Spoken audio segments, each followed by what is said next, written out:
കോഴിക്കോട് പന്തീരാങ്കാവ് ബാറിൽ കത്തിക്കുത്ത്.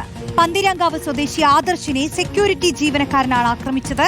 മദ്യപിക്കാനെത്തിയപ്പോൾ ബാറിലെ ജീവനക്കാരുമായി വാക്കേറ്റമുണ്ടാവുകയായിരുന്നു.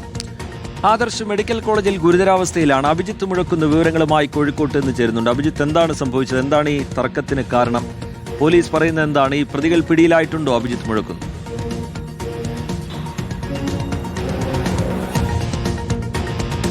ശ്രീജിത്ത്, എന്താണ് സംഭവിച്ചത് എന്ന കാര്യത്തിൽ നിലവിലൊരു വ്യക്തതയില്ല. പക്ഷേ ബാറിലേക്ക് മദ്യപിക്കാൻ എത്തിയതാണ് ആദർശ്. അതിനുശേഷം അവിടെ ചില വാക്കുതർക്കമൊക്കെ ഉണ്ടാവുകയായിരുന്നു. ബാറിൽ ഉണ്ടായിരുന്നവരുമായി ആദ്യം വാക്കുതർക്കമുണ്ടായി. ഒടുവിൽ അതൊരു കയ്യാങ്കളിയിലേക്ക് മാറുകയും ചെയ്തു. അതിനിടയിലാണ് ഈ സെക്യൂരിറ്റി ജീവനക്കാരൻ ആദർശിനെ ആക്രമിച്ചത് എന്നുള്ളതാണ് നമ്മൾ മനസ്സിലാക്കുന്ന കാര്യം.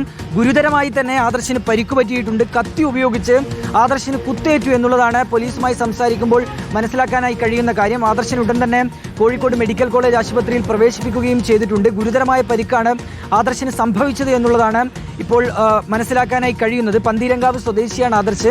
ഇന്നലെ രാത്രിയോടുകൂടിയാണ് ഈ സംഭവം ഉണ്ടാകുന്നത്. ഏതായാലും ഇതുമായി ബന്ധപ്പെട്ട് എന്താണ് സംഭവിച്ചത് എന്നതടക്കമുള്ള കാര്യങ്ങളിൽ, എങ്ങനെയാണ് ഇതൊരു കയ്യാങ്കളിയിലേക്ക് എത്തിയത് എന്നതടക്കമുള്ള കാര്യങ്ങളിൽ ഒരു വ്യക്തത വരാനുണ്ട്.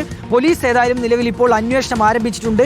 പ്രതിയെ ഉടൻ പിടികൂടും എന്നുള്ളതാണ് മനസ്സിലാക്കാനായി കഴിയുന്ന കാര്യം. രജിത്ത്, ശരി, ഒരാൾക്ക് കുത്തേൽക്കുകയായിരുന്നു. എന്തായാലും പ്രതികളെ പിടികൂടാൻ കഴിയുമെന്നുള്ള പ്രതീക്ഷയിലാണ്. അന്വേഷണം പുരോഗമിക്കുകയാണ്.